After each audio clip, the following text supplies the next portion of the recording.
everybody on this sunny, then cloudy, promising to be sunny again, 5th of April. I hope everybody's doing okay. Of course, with it being the 5th of April, that means it's the 3rd anniversary of the death of the great Gene Pitney. I would be doing something up at my rockvillerocket.com fan site. Unfortunately, I'm still having severe technical problems getting all those files compiled together. So apologies to all the fans out there who are going, why hasn't she done at least something? I am trying. I know a number of you are going to be on the chat later, so that'll be fun. It'll be nice to catch up with a lot of you. I don't know about anybody else, you know, fans out there, but it feels as if it's been like a whole lifetime since the last tour. I mean, when you say 3 years, it doesn't sound long, but I don't know if it's because of me, because so much has gone on for me in that time. But it just feels like forever. But I'm not sad, because I think we should be celebrating. So here's to you, Mr. P. Thank you for everything, and we still miss you. Of course, with that being the day as well, it means my lovely little kitten Shadow is a whole year old today, which means she's no longer a kitten, she's a cat. She's become a woman, and she seems to think like she knows that and will get away with anything. But no, she's still lovely, and I just got to remember to keep calling her a cat now, because I'll still be going, no, he's a kitten. And of course, once they become a year old, they're technically grown up. So my little baby's all grown up. So happy birthday, Shadow.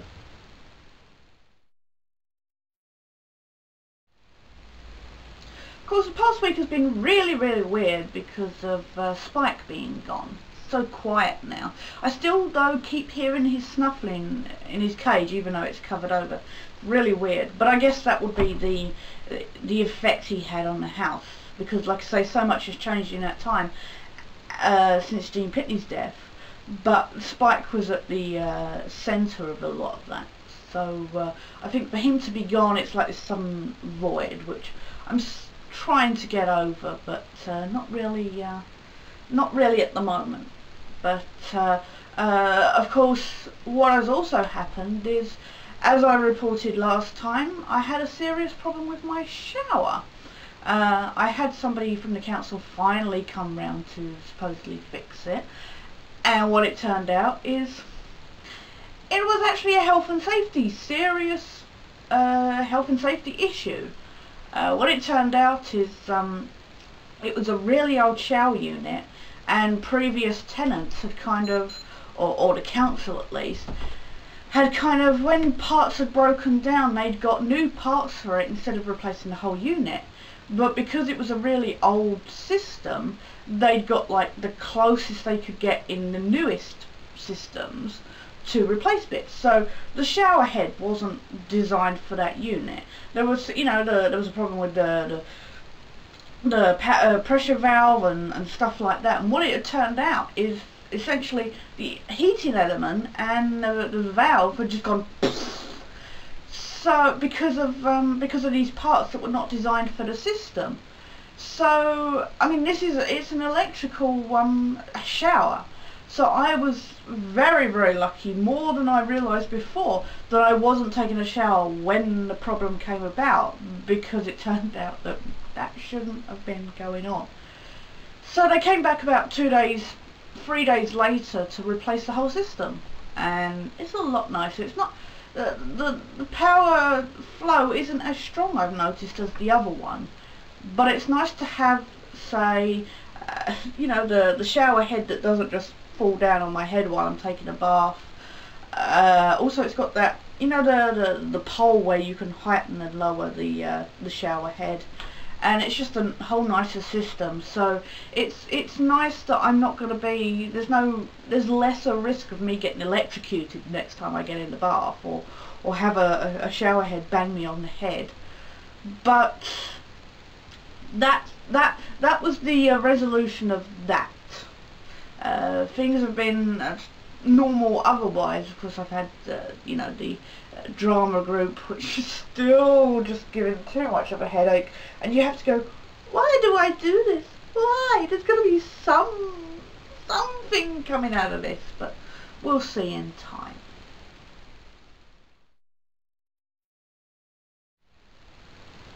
So yesterday, saying about nothing being new, I went to the cinema to see The Boat That Rocked.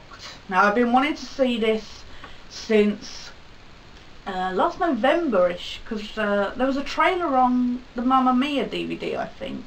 I know it was, that is the only thing I can think it was on. The Mamma Mia DVD, and it had an advert for the Boat That Rocked, and it just said, coming soon.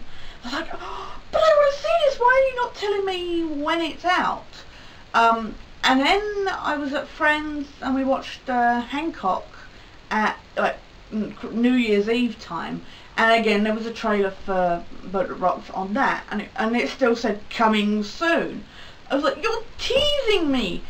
So finally there was an advert out on TV saying April 1st release, and I was like, yay! So yesterday, April 4th, I finally got round to going to see it, and let's just say The Boat That Rocked rocks, and rocks hard. Honestly, it was so much fun. I've seen a lot of bad reviews actually by people who've got really snobby saying, oh, I don't know why people support Richard Curtis, this, that and the other. And I think what the problem is a lot of people go to it thinking of Richard Curtis and say Blackadder and stuff, and expect every line to be ha ha ha, laugh out loud stuff.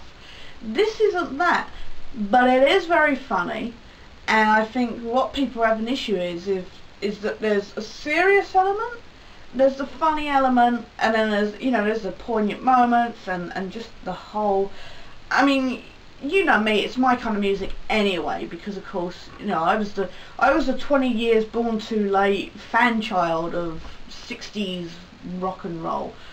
So it was like a Good Morning Vietnam. That is the best way of describing it. You've got the funniness, but you've got the seriousness going on at all. And for those of you who don't know, of course, The Boat That Rocks is essentially about the it's a fictional version of the story of like stuff like Radio Caroline and that, when there was the pirate ships out in the North Sea broadcasting the rock and roll that the BBC and other radio channels refused to play because they had all those the radio shows and kind of watch with mother kind of thing. They used to sing comfortably. So it's basically about that, and it's about the crew and the kind of fight between, because Kenneth Branagh is in it as this guy working for the government, hell-bent on stopping all pirate radio. It's kind of that view, and I guess it was that at the time, that pirate radio, and of course the music that they played was evil, was spawn of the devil, was pornography. And Kenneth Branagh, who I believe is a really nice guy, normally, he's playing such an evil git in it, and you just want to slap him one, honestly. You've got Rhys Ifans, who's playing the proverbial kind of ladies' man arsehole, who kind of turns out to be not that bad at all. You've got Nick Frost, famous for Shaun of the Dead and Hot Fuzz, in it as he's one of the DJs, but the creepiest thing to be prepared for is he is naked in it. Naked except for covering his bits. That was kind of creepy. It was like seeing a gorilla in the forest. Other people in it include Bill Nighy, Philip Seymour Hoffman, who I thought was excellent, especially sporting the beard and the shaggy look that he had. I can't remember any of the other names at the moment, but honestly, it's excellent story. It's well acted, brilliantly acted, and it's just a really good feel-good movie. So I actually give it 5 out of 5 because I didn't find anything wrong with it at all, and I really don't get people's issues with it. So If you get the chance, go see The Boat That Rocks and enjoy.